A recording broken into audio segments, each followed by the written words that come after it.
Magandang araw po sa inyo at sa mga nakikinig. Ako po si Walter at ang kwento ko pong ibabahagi sa inyo ay karanasan naming mag-anak nung nakatira pa kami sa probinsya.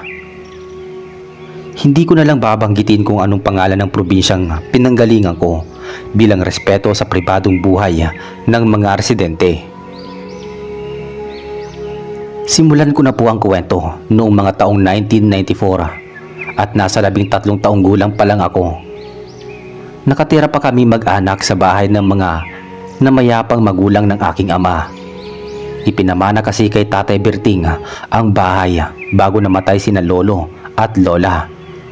Kaya naman inayos at pinaganda iyon ng aking mga magulang. Masipag matyaga ang tatay ko. Bukod sa pagiging mangingisda, meron pa siyang naaalaga ang mga baboy na nakapwesto ang bangplat sa may bahaging likod ng bahay. Para po sa kaalaman ng lahat, ang banglat po ay kulungan ng alagang baboy. Bukod sa banglat ay napaliligiran din ng sakahan ang likod bahay kung saan may mangilan-ngilang mga kabahayan. Wala pa noong bakod ang bahaging likod bahay kaya malayang nakakadaan ang mga hindi namin kakilalang mga tao. Masasabi kong maraming alam na legal na trabaho ang tatay ko. Kaya naman madalas siyang may nauuwing kaunting pera sa aming pamilya. Kahit kung minsan ay nahihirapan at napapagod siya, ay hindi naman siya tumigil at sumuko.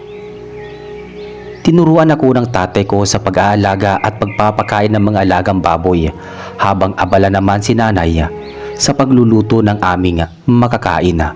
At madalas, inaantok kaya nauupo siya sa tumba-tumba sa may azotea at doon namamaypaya ng abaniko.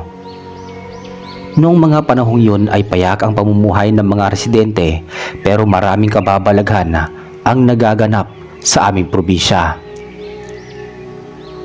Puno ng katatakutan ang mga bahaging liblib na lugar.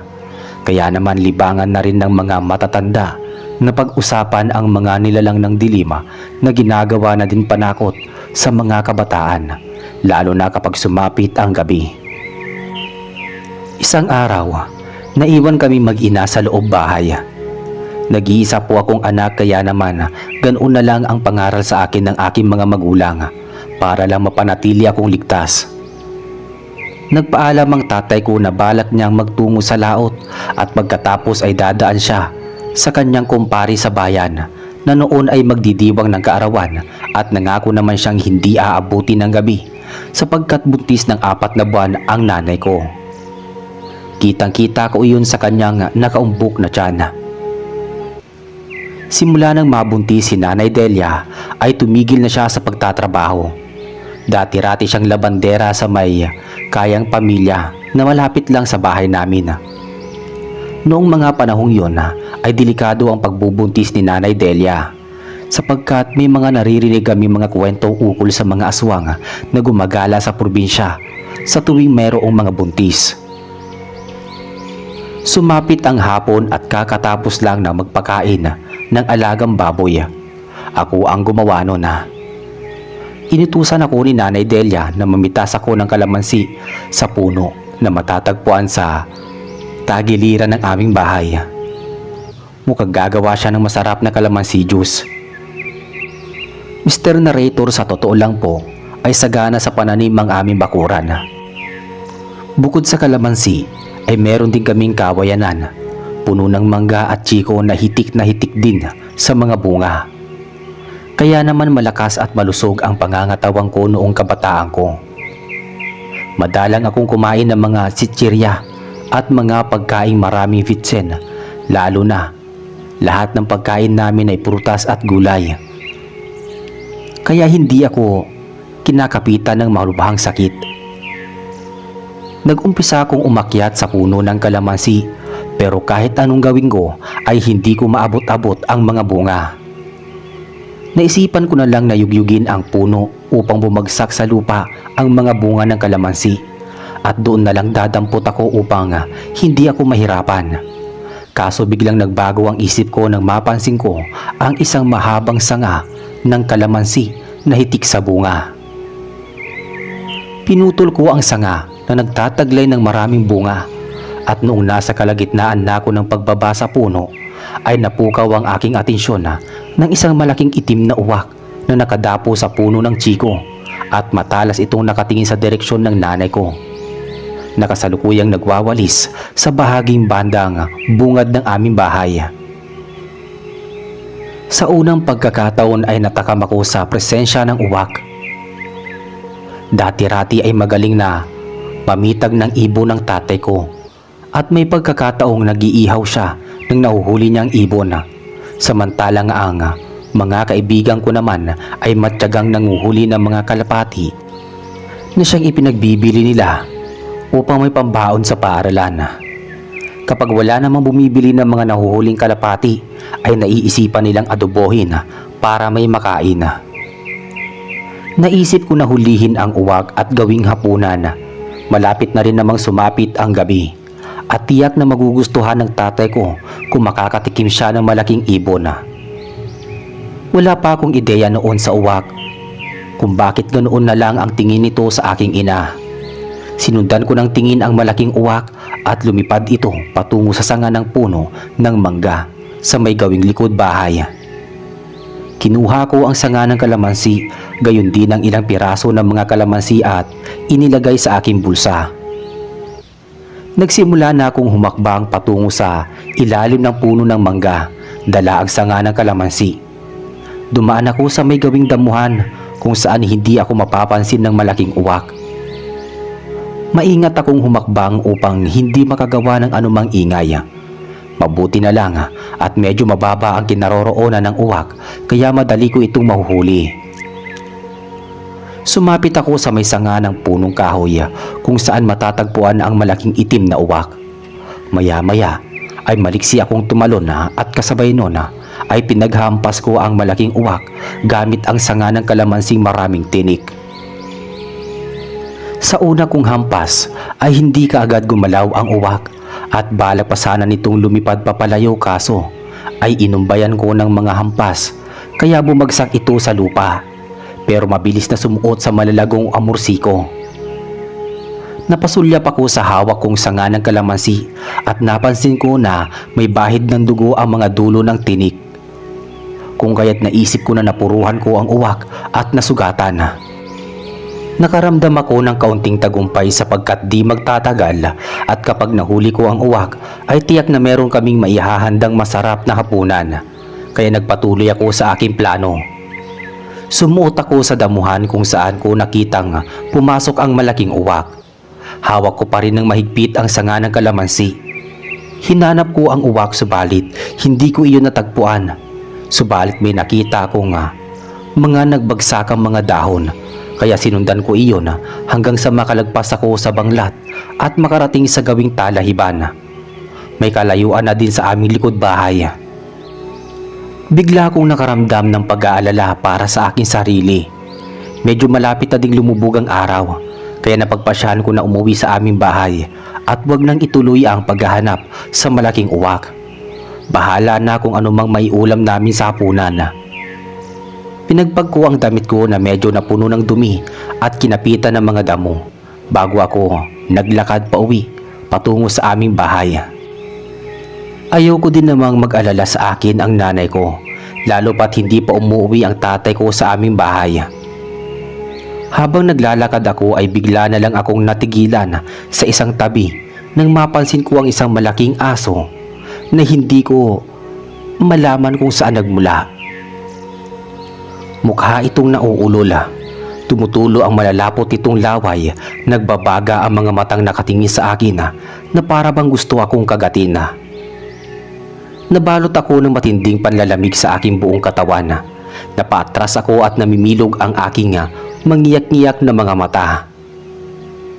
Hindi ko magawang kumurap o ipikit ang mga mata, dulot ng matinding takot. Kasabay pa nun ang malakas na tibok ng puso ko. Gusto ko nang maihi habang nangangatal ang aking mga labi. Balak ko sanang tumakbo subalit parang napako ang mga paa ko sa lupa. Kahit magsisigaw ako ay walang boses na kumakawala sa aking bibig. Ipinapanalangin ko na sana ay maglaho na lang ako mula sa aking kinatatayuan. Nagpatuloy ako sa pag-atras subalit napasandal ako sa likod sa isang malaking matigas na bagay na siyang nakapagdulot sa akin ng matinding kaba. Napalingon ako at napagtanto ko na katawan pala iyon ng punong kahoy. Naisip ko na katapusan na noon ng buhay ko sapagkat wala akong ibang mapagtataguan. Wala din akong mahihinga ng tulong at medyo malayo pa ang distansya ko sa aming bahay. Natutuliro na ang isip ko, nanlalambot ang aking mga tuhod at naliligo na ako sa pawis. Bigla akong nakaramdam ng pagsisisi. Kung hindi ko sana sinundan ang malaking uwak ay hindi sana ako mapapahamak at malalagay sa peligro ang buhay ko.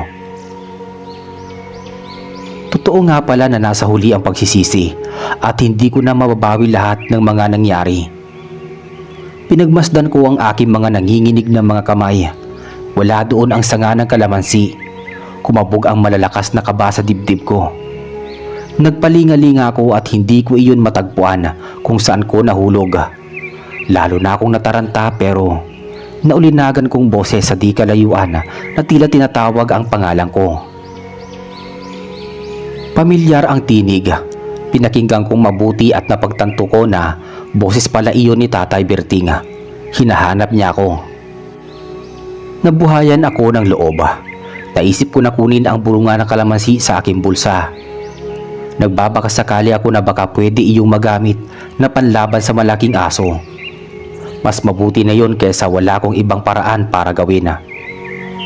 Dinukot ko mula sa aking bulsa ang kalamansi ngunit huli na ang lahat. Bigla akong sinunggaban ng malaking aso. Napasigaw ako nang kalmutin ako nito sa aking braso. Pilit ko namang pinangsangga ang aking mga braso. Napapaluha na ako sa sobrang hapdi, lalo na nang paulit-ulit ng aso ang pagkalmot sa aking mga braso. Pero nakahanap ako ng tiyempo at eksaktong ibinuka ng aso ang bibig nito. Piniga ko ang katas ng kalamansi at hustong tumalsik ang katas nito sa tigkabilaang pisngi ng aso. Bahagyang umusok ang pisngi nito. Umatungal ng pagkalakas-lakas ang aso at mabilis na umatras papalayo sa akin.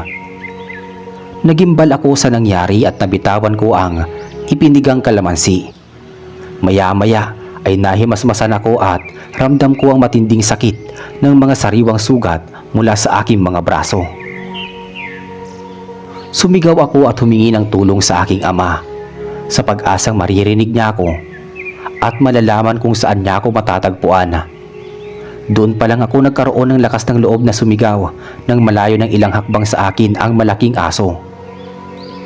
Nagumpisang mamanhid ang aking buong katawan kung kaya't halos hindi ko na masyadong maramdaman ang matinding pananakit ng aking sugat. Narinig ko ang boses ng tatay na pinagbabantaan niya ang aswang, kaya naman nakaramdam ako ng pag-asa at kaligtasan, lalo na nang makita ko siyang tumakbo papalapit sa akin. May hawak siyang mahabang bagay na mistulang latigo. Hinataw niya ang malaking aso. Tinawag niyang aswang. Nagulantang ako sa ginawa ng tatay ko. Hindi ko sukat akalaing ganoon katindi kung magalit si Tatay Berting. Napakalakas niya habang hinahampas at pinagbubulyawan niya ang aswang. Malalakas ang kanyang ginawang paglalatigo at nagpapagulong-gulong ang aswang sa damuhan. Umaaring kingking ito sa sakit at napansin ko na umuusok at nasusunog ang balat nito. Matapos ang sunod-sunod na paglatigo gamit ang mukhang buntot na di ko mawari kung anong klaseng buntot iyon ng hayop. Pero napakalakas at napakatalas at may tinik na bawat dulo nito. Kaya't kayang lumikha ng malalim na sugat sa balat ng sino mang madadaplisan noon. Pinulot ni Tatay Berting ang sanga ng kalamansi na noon ko lang nakitang muli. Malapit lamang pala ang kinalalagyan nito. Nang hinayang ako at kung bakit hindi ko kaagad iyon nahanap. Marahil ay nagdilim na din ang paningin ko sa sobrang takot, kaya hindi ko na natagpuan ang sanga ng kalamansi. Inihampas ni Tatay Berting sa mukha ng aswang ang sanga ng kalamansi. Lalong naggugumalulong at nagwala ang aswang nang tumusok ang tinik ng kalamansi sa mukha nito. Hindi pa natatagalan ay bigla itong nagbagong anyo bilang isang nakakapangilabot na nilalang. Lumaki at humaba ang mga biyas nito. Kawangis pa rin ng malaking aso ang mukha nun, pero mas lalong tumutulis at humahaba ang mga pangila. Lumago ang makakapal at balahibo sa buong katawan nito. Sumimoy din ang malansa at nakakasulasok nitong amoy. Tinibayan ko na lang ang sikmura ko upang hindi ako masuka. Hindi ko na mapigilang mapaihi sa aking short sa sobrang takot at kaba. Magkasabay na ginamit ni Tatay Berting ang hawak niyang buntot at sanga ng kalamansi. Pansin ko na nauubusan na rin ng lakas ang aswang dahil sa daming sugat na natamo nito. Halos maligo na din sa sariwang dugo dulot ng matatalas na latigo. Bahagyang lumayo ang aswang sa aming mag-ama at maya-maya ay nagpalit anyo bilang malaking uwak at nagpagiwang-giwang na lumilipad papalayo sa aming direksyon. Nagimbal ako nang mapagtanto ko na ang uwak at ang aswang ay iisa. Sumagi sa isip ko na kaya pala ganoon na lang kung makatingin kay Nanay Delia ang uwak, sapagkat buntis ito at sigurado akong gusto nitong patayin ang sanggol na nasa sinapupunan ng aking ina. Mabuti na lang pala at hindi ko nahuli ang uwak para gawing hapunan. Kung nagkataon ay makakatikim kami ng aking pamilya ng karne ng aswang. Palubog na noon ang araw at nagumpisa ng dumilim ang kalangitan. Hahabulin pa sana ni Tatay Berting ang aswang pero bigla na lang siyang natigilan nang tumingin sa aking kinatatayuan. Hindi ko napigilan ang aking sarili at kamuntik na ako mawalan ng malay. Bumagsak ako sa damuhan habang hindi ko maramdaman ang hapdi at sakit ng pagmamanhid ng aking buong katawan. Nagumpisang manlabo ang aking paningin. Unti-unting bumagsak ang talukap ng aking mga mata. Pakiramdam ko ay nauubos na ang natitira kong lakas. Maihahalin tulad ko ang aking sarili sa isang nauupos na kandila. Narinig ko pa ang mga pakiusap ni Tatay Berting na huwag akong pumikit at lakasan ko ang aking loob. Niyugyug niya ako at pinipilit na sinasabing gumising. Sinikap ko man na lumaban subalit hindi ko yun magawa. Medyo humihina na ang pandinig ko at halos mag-aapat na ang tingin ko kay tatay. Nagmistula na akong dulinga at talagang hindi ko na kaya. Pakiramdam ko ay anumang sandali ay mawawalan na ako ng malay. Pero bago pa yun mangyari ay naramdaman ko na binuhat ako ng tatay ko. Makalipas ang ilang sandali ay nagdilim na ang paligid at hindi ko na alam ang kasunod na nangyari. Iniisip ko pa na baka mamamatay na ako pero hindi pala. Bigla ko na lang iminulat ang aking mga mata at nakita ko sa harapan ko ang aking mga magulang. Hindi rin ako masyadong makagalaw at masakit ang mga braso ko. Tinawag ko si Nanay Delia at umiti siya sa akin. Nagpasalamat ang aking ina sapagkat nasa mabuti na akong kalagayan at nagising pa ako pagkatapos kong mawala ng malay. Nagulat pa ako noong ipagtapat niya sa akin na isang araw na pala akong walang malay. Kinamusta niya pa ako, pati ang kalagayan ko. Tumango at ngumiti na lang ako sa kanya para naman mabawasan ang pag-aalala niya sa akin. Delikadong mag-alala ng husto ang nanay ko sapagkat makakaapekto yun sa kanyang pagbubuntis. Ikinuwento pa sa akin ni Nanay Delia na naisalaysay na pala sa kanya ni Tatay Berting ang mga nangyari. Tinanong pa niya ako kung paano ako nakarating sa may gawing talahiban samantalang inutusan niya akong kumuha ng mga kalamansi. Paulit-ulit niya akong tinanong kung anong dahilan kung bakit nakarating ako sa malayong bahagi at hindi ako kaagad nakabalik sa aming bahay.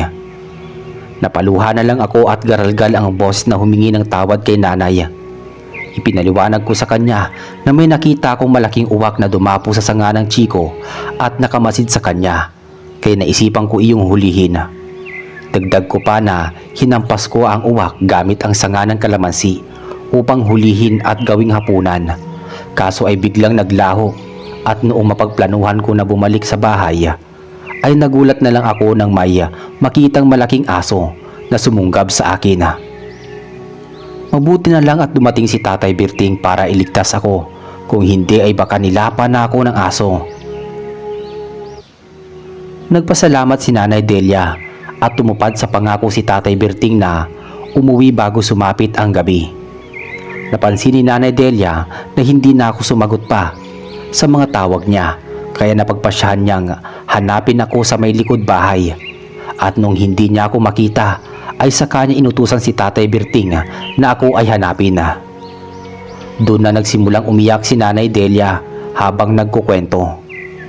Hindi na rin naman nagtagal at nahimasmasan na siya. Panatag na ang kanyang kalooban. Bumalik na sa dati ang kanyang sigla habang niyayakap ako ng mahigpit. Pinagsisisihan ko na rin ang nagawa kong kasalanan. Hindi pala sa lahat ng bagay ay pwede kong ipagpilitan ang gusto kong mangyari. Kailangan ay malaman ko muna kung ano ang magiging resulta ng mga gagawin kong desisyon upang maiwasan kong magkamali. Noong mga sandaling yon ay kinwentuhan din ako ni Tatay Berting ukol sa iba't ibang uri ng mga aswang. Marami na rin pala siyang karanasan sa mga aswang sapagkat dati palang mamamatay ng aswang ang namayapa kong lolo. At saksi si Tatay Berting sa pagpatay ng lolo ko sa mga aswang sa probinsya. Ayon sa kanya, ang aswang na nakaengkwentro namin ay nabibilang sa mataas na uri sapagkat may kakayahan itong magpalit ng anyo at kahit maaga pa. Samantalang ang mga pangkaraniwang aswang ay kadalasang nagpapalit anyo bilang baboy ramo o aso tuwing gabi. Bukod pa doon ay mayroon pa siyang ibang mga aswang na nabanggit tulad ng asbo, balbal, manananggal at tiktik. Mula sa mga isinalaysay niya ay nalaman ko ang pagkakaiba ng kanilang mga gawi at kakayahan bilang mga aswang. Hindi pa ako makapaniwala sa mga kwento niya na nakapatay na pala siya ng manananggal at tiktik noong kabinataan niya, kung saan kasagsagan ng kalakasan niya sa pagpuksa sa mga aswang bago niya nakilala at niligawan si Nanay Delia. Nabanggit din ni Tatay Berting sa akin ang tungkol sa buntot pagi at iyon pala ang latigo na ginamit niyang panlaban sa malaking aso. Kaya pala nitong mapatay ang isang aswang sa pamamagitan ng matatalas na tinik nito. Mabisang pangontra din ang sanga ng kalamansi, partikular na ang katas ng bunga ng kalamansi sapagkat nakakapagdulot iyon ng matinding iritasyon at pagkasunog ng balat ng mga aswang. Lumipas pa ang mga araw at hindi ko na nasilayan pang muli ang malaking uwak. Wala na ring anumang kakaibang mga ibong dumadapo sa sanga ng mga punong kahoy at sa paligid ng aming bahay. Subalit hindi pa rin natitinag ang mga kwento tungkol sa mga aswang na gumagambala sa mga mamamayan sa aming lugar. Kasagsagan pa din ang pagbubuntis ng aking ina. At natuwa kami mag-anak noong dumating ang bumisita ang panganay na kapatid ni Nanay Delia na si Tio Luis. Buhat sa Samar si Tio Luis, may malaking lupang sakahan ang kanyang asawa at mga binata't dalaga na din ang kanyang mga anak. Kaya naman hindi na siya nababahala kung magbakasyon man siya ng matagal sa aming probinsya sapagkat marunong sa buhay ang kanyang mga anak at hindi na siya kailangang mabahala sapagkat tiwala siya sa mga determinasyon at kakayahan ng mga ito. Isa pa, matagal na silang hindi nagkikita at nagkakasama ni Nanay Delia, kaya ganoon na lang ang kasabikan niya, lalo pa noong makadaupang palad niya kami ni Tatay Berting at nalaman niyang buntis si Nanay Delia. Sa tuwing ginagabi sa paglahot si Tatay Berting ay humahalili si Tio Luis sa pangangalaga sa aming mag-ina. Isang gabi, isinama ako ni Tatay Berting sa may lamay. Sa kanyang kasamahang mangingisda na may ilang kilometro din ang layo sa aming bahay. Naiwan sa pangangalaga ni Tio Luis si Nanay Delia. Noong mga panahong yon ay dumadami ang patayan sa probinsya. Bukod sa mga buntis ay pinupuntiryan na rin ng mga aswang ang mga mangingisda, magsasaka, maging ang mga kabinataan at kadalagaan sa aming lugar. Kaya naman naalarma ang lahat. Karamihan sa mga residente ay nagtanim na rin ng mga kalamansi at nagparami ng mga kawayan bilang proteksyon. May katapangan din si Ginoong Aurelio na kapwa mangingisda ni Tatay Berting. Lumaban siya sa aswang subalit napuruhan siya nito na naging daan sa kanyang maagang kamatayan. Labis ang pagdadalamhati ng kanyang pamilya kaya ganoon na lang ang galit nila at balak pa nilang maghiganti at hanapin ang aswang na pumatay dito. Nakatitiyak sila na hindi pa ito nakakalayo at posibleng marami pa itong mabibiktima kung hindi ito mapupuksa. Napasarap ang pakikipagkwentuhan ni Tatay Berting sa mga magulang at asawa ng kanyang namayapang kaibigan. Kaya naman inabot na kami ng hating gabi bago nagpasyang umuwi sa aming bahay. Medyo mangilan-ngilan din na ang mga taong nakikipaglamay at kabilugan pa noon ng buwan. Nagpaigting pa sa kailaliman ng gabi ang mga kumakahol na aso sa paligid. Nabahala ang asawa ng namayapang si Ginoong Aurelio na nagngangalang Aling Felicidad kung kaya't inutusan niya ang panganay na anak na lalaki na ihatid kami hanggang sa kabilang daan. Pero tumanggi si Tatay Berting at sinabing kaya na namin mag-ama ang aming mga sarili. Ipinakita pa niya kay Aling Felicidad ang daladala niyang buntot pagi kung kaya't hinayaan na rin kaming makaalis. Naglakad kami ni Tatay Berting sa kahabaan ng daan. Medyo liblib ang lugar at kinakailangan pa naming lumagpas sa masukal na talahiban. Maya-maya ay nakaramdam kaming mag-ama na para bang may mga matang nakamasid sa amin. Nagpatuloy kami sa paglalakad hanggang sa makarinig ako ng mga yabag at kaluskos sa paligid. Nabahala ako nang maisip na mayroong ibang tao sa aming tinatahak na daan. Sinenyasan ako ni Tatay Berting na huwag ko iyong pansinin at magpatuloy ako sa paglalakad. Sumang-ayon ako sa kanya at dumiretso ako sa paglalakad. Subalit makalipas ang ilang sandali ay huminto kami sa paglalakad sa tapat ng punong niyog nang may maulinagal kami nga umaangila sa di kalayuan. Hindi iyon pangkaraniwang ingay at nakatitiyak akong aswang ang sumusunod sa aming mag-ama. Inilabas ni Tatay Berting ang kanyang buntot pagi at inutusan niya akong maglabas ng mga nakatago kong ilang piraso ng kalamansi. Nagpalingalinga kami sa paligid at kitang-kita ko ang paparating na dalawang malaking aso na may mahabang pangil at kuko. Nanlilisik ang mga mata na nakatingin sa amin at gustong-gusto kaming lapain. Humanda sa pag-atake si Tatay Berting habang nasa bandang likuran niya ako. Umaatake ang dalawang aso pero mabilis kumilos si Tatay Berting. Nahagupit niya ang unang aso at bago pa ako mahagip ng isa pang aso ay napiga ko na ang katas ng kalamansi at tumalsik iyon sa muka at katawan nito. Umatungan ng pagkalakas-lakas ang dalawang aso habang umuusok ang kanilang mga balat. Sumugod si Tatay Berting at pinaulanan ng maraming hampas ng buntot pagi ang malaking aso. Samantalang ako naman ay kumilos upang magpiga ng mga natitirang kalamansi at kahit papaano ay hindi makalapit sa akin ang isa pang malaking aso sa takot na madampian na naman ng maasim na katas ng kalamansi. Umatras ang ikalawang aso at pagkatapos ay kumaripas ng takbo. Hindi naman nakaligtas ang unang aso at bumagsak ito sa lupa. Puro latay ang buong katawan.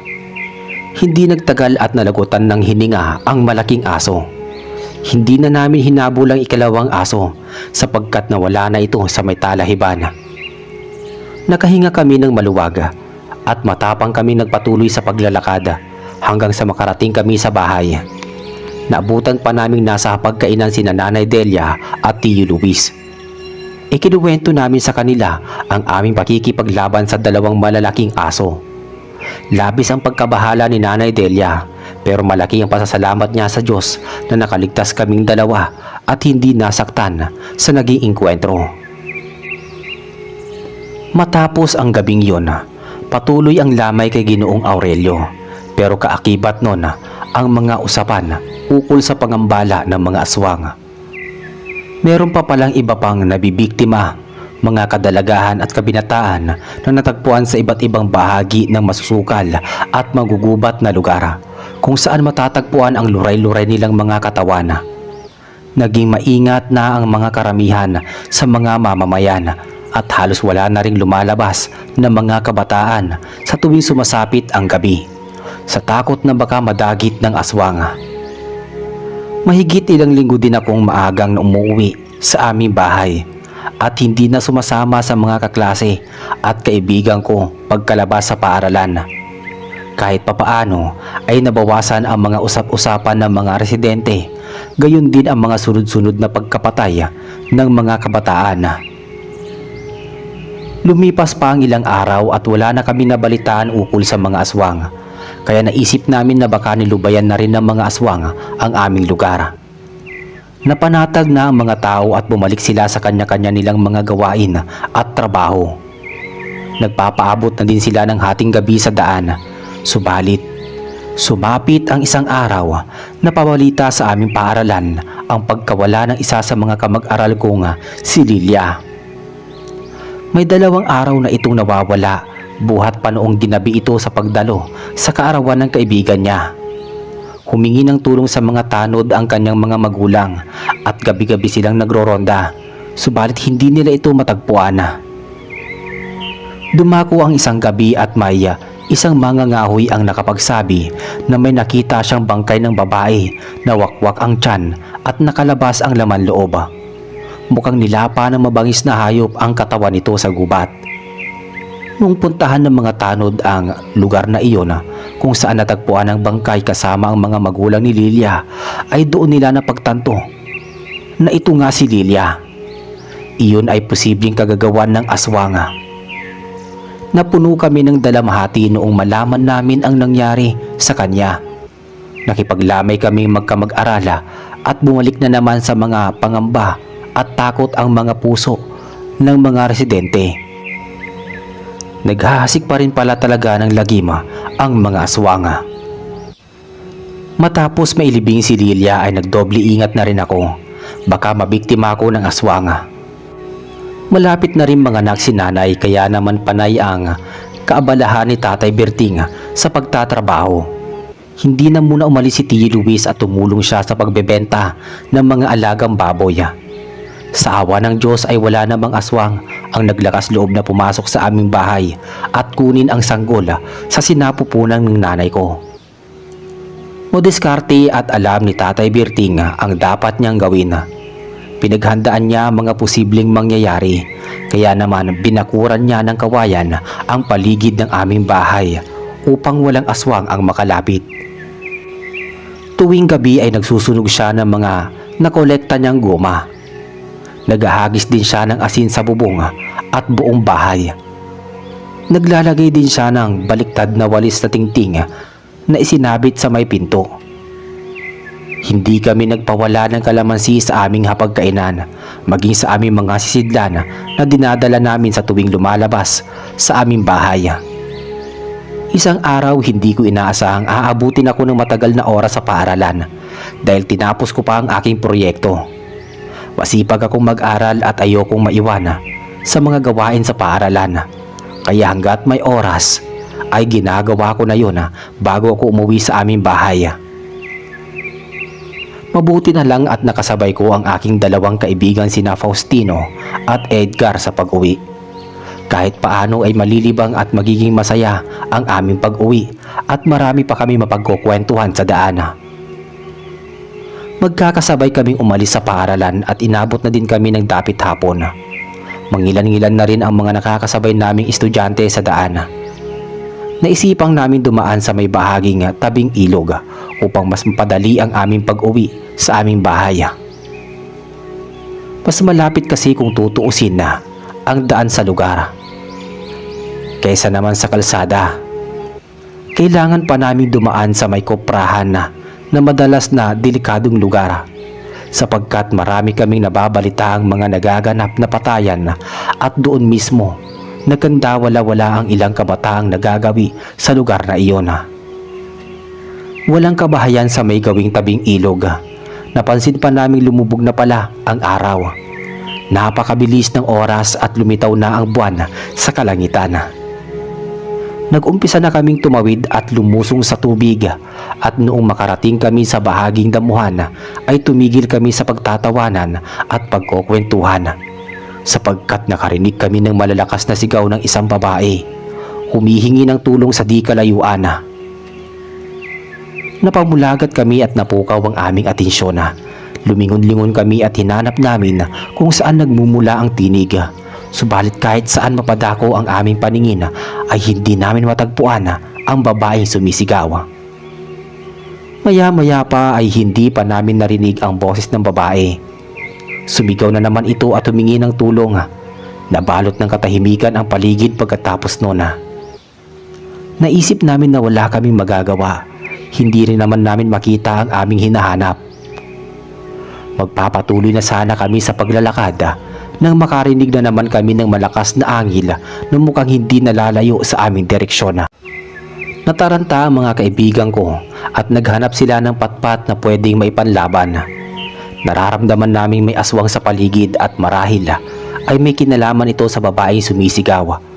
Sa palagay pa namin ay nakita kami nito at mukhang humahanap lamang ito ng tiyempo upang kami ay salakayin. May nakuhang malaking bato at patpat ang mga kasamahan ko. Kinapa ko ang dala kong bag at ang tanging nakuha ko lang ay 3 pirasong kalamansi. Ibinigay ko ang 2 piraso sa 2 kong kaibigan at naging alerto kami sa paligid kung sakaling lumitaw man ng aswang sa aming harapan. Maya-maya ay may 2 pares ng mapupulang mga mata ang lumabas mula sa pinagkukubliang malaking punong kahoy. Umangil ang isang malaking itim na asong naglalaway at papalapit ito ng papalapit sa aming direksyon. Naghanda na kami noong mga oras na iyon. Kung tutuusin ay may pag-asa kaming manalo sapagkat marami ang bilang namin kumpara sa malaking aso. Kaso mas makapangyarihan siya sa amin. Walang ano-ano ay sinunggaban kami nito. Hinampas ni Faustino ang mukha ng aso at sumigunda sa kanya si Edgar. Pinaghampas din nito ang katawan ng malaking aso. Napagmasdan kong mabuti ang anyo nito at napagtanto ko na iyon pala ang malaking aso na naengkwentro naming mag-ama. Sigurado akong biktima niya ang babaeng sumigaw kanina at humingi ng tulong. Naisip ko na hindi rin pala ligtas ang daanang iyon para sa amin. Kahit saan pala kami dumaan ay pwedeng makakita at makadagit ng aswang, lalo pat sumasapit ang gabi. Walang ligtas sa daan. Malas na lang talaga at napadaan kami sa may gawing tabing ilog ng gabing yon, kung saan nasumpungan kami ng aswang. Nagpagulong-gulong ang malaking aso pero mabilis ding itong nakabawi. Bumangon ito at galit na nakatingin sa aming mabuti habang nalilisik ang mga mapupulang mga mata. Sumugod ito pero inihanda ko na ang kalamansi bago pa na mailabas ang matutulis niyang pangil at makagat ako. Piniga ko na ito at hustong tumalsik ang katas sa kanyang buong muka. Umusok ang mukha ng malaking aso na nakapagdulot sa kanya ng matinding sakit, kung kaya't umatungal ito bago umatras. Papalapit sina Faustino at Edgar sa kinatatayuan ng malaking aso. Subalit napahinto ako na mapapansin papatras ang aso. Mukhang natakot ito para sa kanyang kaligtasan. Alam niyang imposible siyang mabuhay sa aming 3. Akmang tatakbo ito nang biglang lumapit ang aking 2 kaibigan at pinagtulungang paghahampasin sa iba't ibang bahagi ng katawan. Hindi sila tumigil at gigil na pinaghahampas ng patpat ang malaking aso. Sumisirit na ang masagana nitong dugo. Medyo natauhan na ako kaya't lumapit ako sa kanila at intusan silang tumigil sa kanilang ginagawa. Puno na rin ng sugat ang malaking aso at sa palagay ko ay medyo nangihina na ito kaya minabuti na lang naming umalis sa lugar bago pa ito makabawi ng lakas. Kumaripas kami ng takbo at makalipas ang ilang minuto ay narating na din namin na ang aming barangay. Nagulat sina Nanay Berting at Tiyo Luis noong makita nila ako sa gawing bakuran ng aming bahay. Tinanong pa nila ako kung saan ako nanggaling at kung bakit gabi na akong nakauwi sa aming bahay. Pumasok kami sa loob ng bahay at doon ko sinalaysay ang buong naganap. Labis ang pag-aalala sa akin ni Nanay Delia at hindi pa pala sila nakapaghapunan sapagkat hinihintay nila akong dumating para makasabay-sabay kaming dumulog sa pagkainan. Ganoon ang kaugilaan sa loob ng aming bahay. Hindi magsisimulang kumain hanggat hindi kumpleto ang miyembro ng pamilya. Humingi ako ng tawad sa kanila. Hindi ko inaasahang mangyayari ang bagay na yon. Pero masaya akong ibinalita kay Tatay Berting na nakasagupa namin magkakaibigan ang malaking aso at sa tansya ko ay hindi na rin matatagal ang buhay nito. Sa dami ng latay na natamo nito, pati sa kalamansi na tumalsik sa kanyang buong muka. Kahit papaano ay nakita ko ang kagalakan at paghanga sa akin ni Tatay Berting. Naibsan ang takot ko sa ginawa kong problema sa pamilya. Matapos ang aming pag-uusap ay nagpalit na muna ako ng damit at magkasabay na kaming kumain. Ipinagpasalamat ko sa Diyos ang pagliligtas niya sa buhay ko, gayon din sa aking dalawang kaibigan. Hindi pa rin kami pinababayaan ng Diyos sa kabila ng maraming hamon na nagaganap sa aming buhay. Kinabukasan nabalitaan ko na may natagpo ang bangkay ng babae at lalaki doon sa bahaging tabing ilog. Butas ang tiyan ng babae at nakalabas ang bituka nito. Samantalang maraming latay sa katawan ang bangkay ng lalaki at halos hindi makilala sapagkat sunog ang mukha nito. Nagulat ako noong maisip ko na marahil ang babae na natagpuan ng mga tanod ay ang babaeng sumigaw at humingi ng tulong at ang lalaki ay walang iba kung hindi ang malaking aso. Medyo nalungkot ako kahit papaano ay nakonsensya ako sa pagkamatay ng babae. Hindi naman lang namin siya natulungan pero lubos naman ang pasasalamat ko at namatay na ang aswang at magiging daan iyon upang matigil na ang patayan at krimen sa aming lugar. Isiniwalat ko kay Tatay Berting ang mga palagay ko na maaaring ang malaking asong nakalaban naming magkakaibigan ay ang tinutukoy na bangkay ng isang lalaki na natagpuan sa may tabing ilog. Naniwala naman sa akin si Tatay Berting sapagkat alam niyang posibleng mangyari iyon. Kaya magpalit ng anyo ng mga aswang bilang tao. Hindi na bago sa kanya ang ganoong mga bagay. Ipinaalam din niya sa pamilya ni Ginoong Aurelio ang nangyari, gayon din ang mga palagay ko ukol sa malaking aso. Tuwang-tuwa sila na malamang namatay na ang mga kampo ng kadiliman na posibleng pumatay kay Ginoong Aurelio. Sa wakas ay nakamtan na din nila ang hustisya. Matapos ang ilang araw, ay wala na nga kami nabalita ang aswang na gumagala at pumapatay ng mga residente. Bumalik ang kapayapaan sa probinsya at hindi na nabalot ng dilim ang aming barangay. Hindi rin nagtagal ay nakapagsilang na ng malusog na sanggol na babae, si Nanay Delia. Nagpasya na din na umalis si Tio Luis at bumalik sa Samar. Nagpasalamat kami sa kabutihan niyang naitulong sa amin sa ilang buwang pagdadalang tao ng aking ina.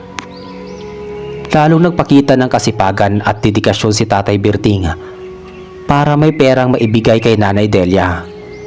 Naisipan ko na rin na maghanap buhay sa tuwing sumasapit ang Sabado at Linggo. Nagpatuloy kami sa pag-aalaga ng baboy at kahit papaano ay nakakatulong iyon para matugunan ang aming pangangailangan at madidiretso ko pa ang aking pag-aaral. Maraming panahon na rin na di nagamit ni Tatay Berting ang kanyang buntot pagi. Pero masasabi kong malaking bagay ang nagawa nito upang mailigtas kami sa kampon ng kadiliman.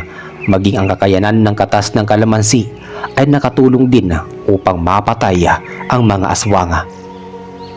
Kahit saan mang lugar siguradong mayroong aswang, hindi man sila ganoon kalakas katulad noong unang panahon ay sumasabay na sila sa modernong sistema ng pamumuhay ng mga tao. Kailangan pa rin natin ng ibayong ingat. Pag meron tayong kamag-anak o miyembro o pamilya na buntis o sanggola. Sa kasalukuyan ay meron na din akong sariling pamilya. Magbubukod na kami ng bunso kong kapatid at patay na rin ang aming mga magulang. Tahimik na akong nanirahan sa lungsod at kahit kailan ay hindi na ako nagbakasyon o bumisita sa probinsya. Wala na rin akong balita sa aking mga kaibigan o kamag-aral na naninirahan doon, pero sariwa pa rin sa isip ko ang masaya at nakakatakot kong karanasan noong kabataan ko sa lugar na aking sinilangan. Hanggang dito na lamang po ang kwento at sana po ay nagsilbi itong inspirasyon sa mga tagapakinig. Maraming salamat po sa inyong lahat. Hanggang sa muli.